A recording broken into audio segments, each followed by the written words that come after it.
Dando continuidade aqui ao nosso curso de Maturidade no Espírito.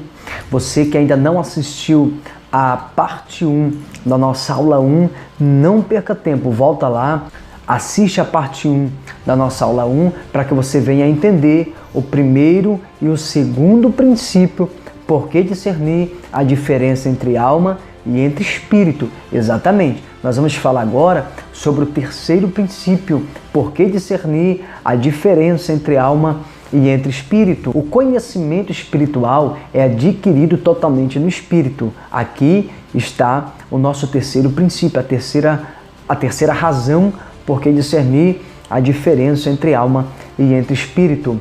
Vamos ver o que diz a palavra do Senhor em 1 Coríntios, capítulo de número 2, versículo de número 14. Ora, o homem natural não aceita as coisas do Espírito de Deus, porque eles são loucura e não pode entendê-las, porque elas se discernem espiritualmente. Às vezes a gente se pergunta por que tem pessoas que têm tanta dificuldade de entender as coisas do Espírito.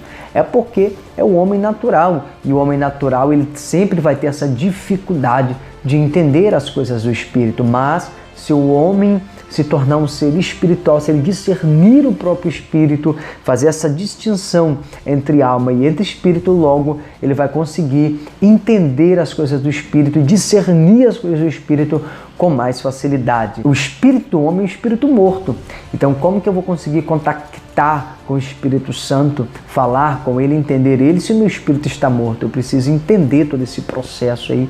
E é por isso que você está aqui no curso de Maturidade no Espírito. O Senhor Jesus disse que suas palavras são espírito, em João 6,63. Se as palavras do Senhor é espírito, como é que eu posso entendê-las se eu ando na carne ou se eu ando no máximo no nível da mente? Para que eu possa entender as palavras do Senhor que são espírito, eu preciso me tornar um ser espiritual.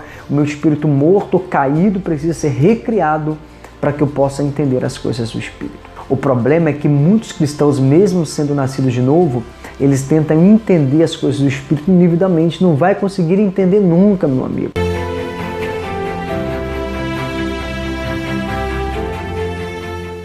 Em quarto lugar, a adoração é feita totalmente no Espírito. Se falharmos em discernir o nosso próprio Espírito, então a nossa adoração está comprometida. E o máximo que vamos conseguir é um louvor e uma adoração no nível da mente, que não vai tocar a Deus.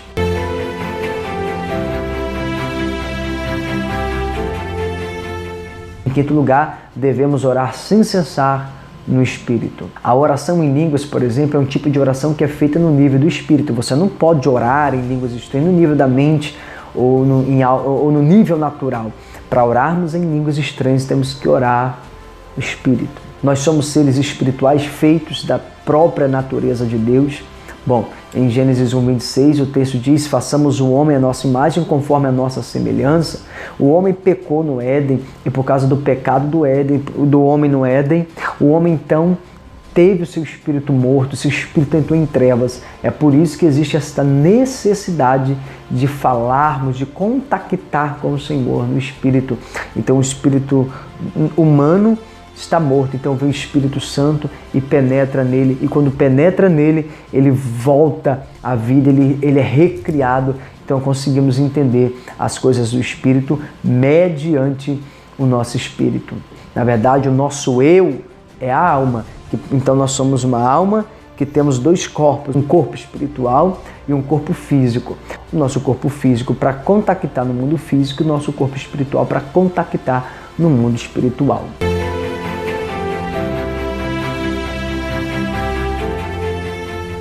Em sexto lugar, nós somos exortados a andar no Espírito. Se não conseguimos ouvir o que o Espírito Santo está dizendo, como é que vamos ser guiados por ele? Nós somos exortados a andar no Espírito. Em 1 Coríntios 14:14 está dizendo: se eu orar em outra língua, então meu Espírito ora. Se eu não conseguir ouvir o que o Espírito está dizendo, como que eu vou conseguir ser guiado por ele? Para que eu possa ser guiado pelo Espírito, eu preciso primeiro ouvir o que ele tem para falar. E para que eu possa entender o que ele tem para falar, eu preciso aceitá-lo.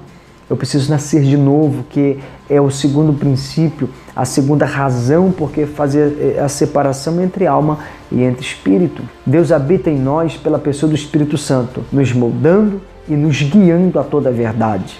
Este, na verdade, eu poderia dizer que é o ápice da revelação de Deus. Cristo habita em nós, sendo a nossa própria vida.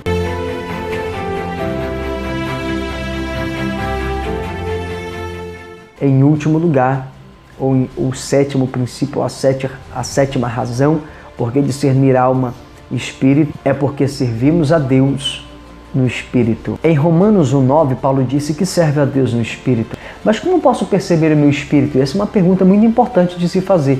O nosso espírito, muitas vezes na Bíblia, é chamado de coração.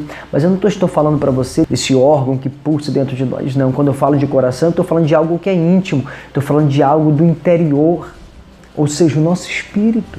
Bom, e é isso aí. Aqui estão as 7 razões por que discernir, por que separar nossa alma do nosso espírito. Na nossa próxima aula, nós vamos falar das funções do espírito, alma e corpo. E pela palavra de Deus e pela experiência, compreendemos que o homem possui 3 partes e que cada uma delas possui a sua função específica. O corpo é a parte material, onde estão os nossos sentidos físicos. A alma, por sua vez, é a parte que nos permite nos contactar conosco mesmo, nos contatar a nós mesmos. E o Espírito é a parte responsável pela comunhão com Deus. Tudo isso nós vamos saber na nossa próxima aula. Que Deus te abençoe e até lá.